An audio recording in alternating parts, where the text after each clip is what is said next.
ಮೊನ್ನೆ celebrity show ಒಂದಾಯಿತು. Show ಆದಮೇಲೆ reactions ಏನು ಬರುತ್ತೆ ಅಂತ ನಾವೆಲ್ಲರೂ ಕಾಯ್ತಾ ಇರ್ತೀವಿ. ಮೊಬೈಲಲ್ಲಿ ಗೆಳೆಯರೊಬ್ಬರು ಮೆಸೇಜ್ ಕಳಿಸಿದ್ರು, ಭಯಕ್ಕೊಂದು ಹೊಸ ಹೆಸರು ಭೈರಾದೇವಿ ಅಂತ. ವಾವ್, ಪರಲ್ಲ ಕಣೋ, ಶುಕ್ರವಾರ ಪೇಪರ್ಗೆ ಒಳ್ಳೆ ಹೆಡ್ಲೈನ್ ಆಗುತ್ತೆ ಅಂತ ನಾನು ಮೆಸೇಜ್ ಕಳಿಸಿದೆ. ಇಲ್ಲಪ್ಪ, ನಿಜವಾಗ್ಲೂ ನಿಮ್ಮ ಹೀರೋಯಿನ್ನ ಕಾಳಿ ರೂಪದಲ್ಲಿ ನೋಡಿಬಿಟ್ಟು ರಾತ್ರಿ ಮಲ್ಕೋಬೇಕಾದ್ರೆ ಲೈಟ್ ಆನ್ ಮಾಡಿ ಇಟ್ಕೊಂಡೆ ಮಲ್ಕೊಂಡೆ ನಾನು ಅಂತ ಹೇಳಿದ್ರು.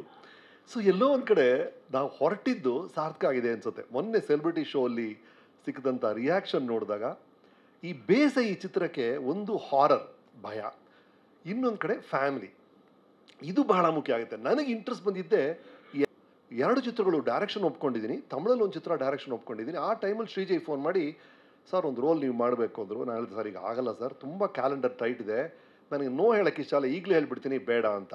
ಅವ್ರು ಹೇಳ್ತಾರೆ, ಇಲ್ಲ ಸರ್ ನೀವು ಮಾಡಿದ್ರೆ ನಾವು ಫಿಲ್ಮೇ ಮಾಡಲ್ಲ ಅಂತ ಡಿಸೈಡ್ ಮಾಡಿದ್ದೀವಿ, ನೀವು ಮಾಡಲೇಬೇಕು ಅಂತ. ಸರಿ ಬನ್ನಿ ಕೇಳ್ತೀನಿ, ಬಟ್ ನನ್ನ ಪ್ರೆಷರ್ ಇದೆ ಕ್ಯಾಲೆಂಡರಲ್ಲಿ ಅಂತ.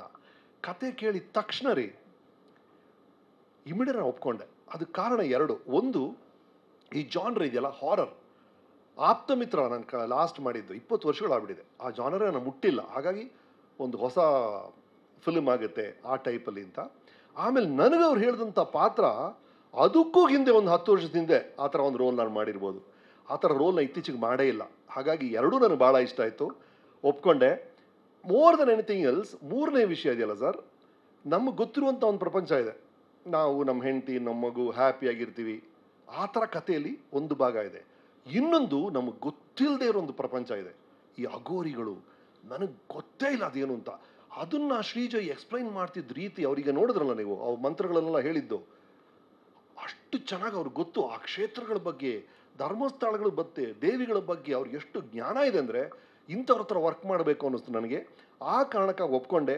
ಕೊನೆಗೆ ಮೊನ್ನೆ ಸಿನಿಮಾ ನೋಡಿದಾಗ ಐ ಫೀಲ್ ಬಹಳ ನೀಟಾಗಿ ಒಂದು ಫಿಲ್ಮ್ ಹಾರರ್ ಫ್ಯಾಮಿಲಿ ಸ್ಟೋರಿಯನ್ನು ಶ್ರೀಜಯ್ ಹೇಳಿದ್ದಾರೆ ಅಂತ. ಈಗ ಅನು ಹೇಳಿದ್ರಲ್ಲ, ಕಣ್ಣು ಮುಚ್ಕೊಂಡು ನೋಡ್ತಾರೆ ಅಂತ, ಅದು ಬ್ಯೂಟಿ. ಒಂದು ದೆವ್ವದ ಫಿಲ್ಮು, ದೆವ್ವದ ಕತೆ, ಅದರಲ್ಲೊಂದು ನಮಗೊಂದು ಮಜಾ ಸಿಗುತ್ತೆ. ಅದು ನಮಗಾಗಬಾರ್ದು ಅಷ್ಟೇ, ಬೇರೆ ಯಾರಿಗಾದರೂ ಓಕೆ ಅದು. ಆ ಥರ ಇದು ಈ ಥರ ಈ ಫಿಲ್ಮಲ್ಲಿ ನನಗೆ ಆ ದೆವ್ವಕ್ಕೆ ಕಾಟ ಆಗುತ್ತೆ, ಒಂದು ಸಮಸ್ಯೆ ಶುರು ಆಗುತ್ತೆ. ಭೈರಾದೇವಿ ಹತ್ರ ಮೊರೆ ಹೋಗ್ತೀನಿ, ಭೈರಾದೇವಿ ಬಂದು ಏನು ಮಾಡ್ತಾರೆ ಅನ್ನೋದೇ ಚಿತ್ರ. I am sure you like it. And ನೀವು ನೋಡಿದ್ರಲ್ಲ, ಈಗ ಈ ಸಾಂಗ್ ನೋಡಿದ್ರಲ್ಲ, ಇಡೀ ಚಿತ್ರರಂಗದ ಇತಿಹಾಸದಲ್ಲಿ 100 ವರ್ಷದಲ್ಲಿ ಹೀರೋಯಿನ್ ನಿಮ್ಮನ್ನು ಆಕರ್ಷಿಸೋದು ಹೇಗೆ? ಕಣ್ಣಲ್ಲಿ ಅದೇನೋ ಕೆಳಗೆ ನೋಡೋದು, ನಾಚ್ಕೊಳ್ಳೋದು, ಕಣ್ಣಿನ ಸನ್ಹೆ ಮಾಡೋದು. ಇಡೀ ಸಾಂಗಲ್ಲ, ಇಡೀ ಕಾಳಿ ರೋಲಲ್ಲಿ ಕಣ್ಣು ಮಿಟಿಕ್ಸೇ ಇಲ್ಲ ಅವರು, ಅಲ್ವಾ? ನಾನು ಯಾವ ಹೀರೋಯಿನ್ ಈ ಥರ ನೋಡಿಲ್ಲ, ಕಣ್ಣು ಬ್ಲಿಂಕ್ ಮಾಡೋದೇ ಇಲ್ಲ ಅವರು ಇಡೀ ಆ ರೋಲಲ್ಲಿ ಫುಲ್ಲು. ಅಂಥ ಪವರ್ಫುಲ್ ರೋಲ್ ಬಹಳ ಅದ್ಭುತವಾಗಿ ಮಾಡಿದ್ದಾರೆ. ಆ್ಯಂಡ್ ನಿರ್ಮಾಪಿಗೆ ಫಿಸಿಕಲಿ ಸ್ಟ್ರೈನಿಂಗ್ ಈ ರೋಲು, ಫೈನಾನ್ಷಿಯಲಿ ಸ್ಟ್ರೈನಿಂಗ್ ಅವರ ನಿರ್ಮಾಪಕಿಯನ್ನು ಆ ರೋಲು, ಎರಡೂ ಅದ್ಭುತವಾಗಿ ಮಾಡಿದಿರಿ. Thank you for the opportunity Radhika. ಇವ್ರ ಮನೆಯಲ್ಲೇ ನಾವು ಶೂಟ್ ಮಾಡಿದ್ದು ಆ ಸೀನ್ಸ್ ಎಲ್ಲ. ಎಷ್ಟು ಸೌಮ್ಯವಾಗಿರ್ತಾರೆ ಇವರು ಅಂದರೆ, ಅವ್ರನ್ನ ಕಾಳಿ ರೂಪಲ್ಲಿ ನೋಡೋಕ್ಕೆ, ಆ ಮೇಕಪ್ಪಲ್ಲಿ ನೋಡೋಕ್ಕೆ ಭಾಳ ಖುಷಿ ಆಗೋದು. Fabulous performance. ಅನು ಬಂದು ಹೆಣ್ಮಕ್ಳಿಗೆ ಭಾಳ ಇಷ್ಟ ಆಗುವಂಥ ಪಾತ್ರ ಅದು. ಅಂದರೆ ಗಂಡ ಮಲಗಿದ ಮೇಲೆ ಈ ಮೊಬೈಲಲ್ಲಿ ಯಾರ್ಯಾರು ಗಂಡನ ಮೆಸೇಜ್ ಕಳಿಸಿದ್ದಾರೆ ಅಂತ ನೋಡ್ತಿರಲ್ಲ, ಆ ಪಾತ್ರ ಮಾಡಿದ್ದಾರೆ ಅವರು. ಹಾಗಾಗಿ ಹೆಣ್ಮಕ್ಳಿಗೆ ಬಹಳ ಇಷ್ಟ ಆಗುತ್ತೆ ಅವ್ರ ರೋಲು. ನಾನು ಮಲ್ಕೊಂಡಿದ ತಕ್ಷಣ ನನ್ನ ಮೊಬೈಲಿಗೆ ಯಾರ್ಯಾರು ಮೆಸೇಜ್ ಕಳಿಸಿದ್ದಾರೆ ನನಗೆ ಅಂತ ನೋಡುವಂಥ ಕ್ಯಾರೆಕ್ಟರ್ ಮಾಡಿದ್ದಾರೆ. ಪರ್ಸೆಸಿವ್, ಭಾಳ ಇಂಟ್ರೆಸ್ಟಿಂಗ್ ರೋಲ್ ಅದು. ಆ್ಯಂಡ್ ಈ ಥರ ಫಿಲ್ಮ್ಸಲ್ಲಿ, ಸೂಪರ್ ನ್ಯಾಚುರಲ್ ಫಿಲ್ಮ್ಸ್, ಹಾರರ್ ಫಿಲ್ಮ್ಸಲ್ಲಿ ನೀವು ನೋಡಿದ್ರಲ್ಲ, ಆಪ್ತಮಿತ್ರ ಅಲ್ಲಿ ಆ ದ್ವಾರಕೀಶ್ ಅವ್ರ ಕ್ಯಾರೆಕ್ಟರ್ ಬಂತು ನೋಡಿ, ಏನು ಮಜಾ ಸಿಕ್ತು ಅದರಿಂದ. ಆ ಥರ ಒಂದು ರೋಲು ರಘು ಅವ್ರಿಗಿದೆ. ಎಂಥ ರಿಲೀಫ್ ಸಿಗುತ್ತೆ ಅಂದರೆ ರಘು ಅವ್ರು ಬಂದಾಗಲ್ಲ. ಬಹಳ ನನಗೆ ಹೈಸ್ಕೂಲಿಂದ ನಾವಿಬ್ಬರು ಜೊತೆಗಿದ್ದೀವಿ. ಹೈಸ್ಕೂಲಲ್ಲಿ ಡ್ರಾಮಾಗಳೆಲ್ಲ ಮಾಡಿದ್ದೀವಿ. ಈಗ ಇಷ್ಟು ದೊಡ್ಡ ನಟ ಆಗಿದ್ದಾರೆ ರಘು ಅವರು, ಅದ್ಭುತವಾದ ರೋಲ್ ಮಾಡಿದ್ದಾರೆ. ರವಿ, ಅಫ್ಕೋರ್ಸ್ ರವಿ ನನ್ನ 100ಗೆಲ್ಲ ಅವರು ಆ್ಯಕ್ಷನ್ ಡೈರೆಕ್ಷನ್ ಮಾಡ್ತಾರೆ. ಇವ್ರು ಆ್ಯಕ್ಷನ್ ಡೈರೆಕ್ಷನ್ ಮಾಡೋದು ನೋಡ್ಬೇಕು ನೀವು. ಬರ್ತಾರೆ ಸೆಟ್ಟಿಗೆ, ಇಲ್ಲೊಂದು ಶಾರ್ಟ್ ಆಗಿದ ತಕ್ಷಣ ಇಮಿಡಿಯೇಟಾಗಿ ಎಡಿಟ್ ಮಾಡಿ, ಎಷ್ಟು ನಿಮಿಷ ಬೇಕು ಸರ್ ನಿಮಗೆ? 3.5 ನಿಮಿಷ, 4 ನಿಮಿಷನ ಸರ್? 4 ನಿಮಿಷನ ಸರ್? ಎಷ್ಟು ಸರ್? ಕರೆಕ್ಟಾಗಿ ನೀವು ಹೇಳಬೇಕು, ನನಗೆ 3 ನಿಮಿಷ ಬೇಕು ಸರ್, 2.5 ನಿಮಿಷ ಬೇಕು ಅಂತ. ಕರೆಕ್ಟಾಗಿ ಎಷ್ಟು ನಿಮಗೆ ಲೆಂತ್ ಬೇಕೋ ಆ ಲೆಂತ್ಗೆ ಶೂಟ್ ಮಾಡಿ ಅದನ್ನು ಅಲ್ಲೇ ಎಡಿಟ್ ಮಾಡಿ ಕೈಯಲ್ಲಿ ಕೊಟ್ಬಿಡೋಗ್ಬಿಡ್ತಾರೆ. ಅಂಥ action director Ravi. Thank you Ravi, ಭಾಳ ಚೆನ್ನಾಗಿ ಮಾಡಿದಿರಿ.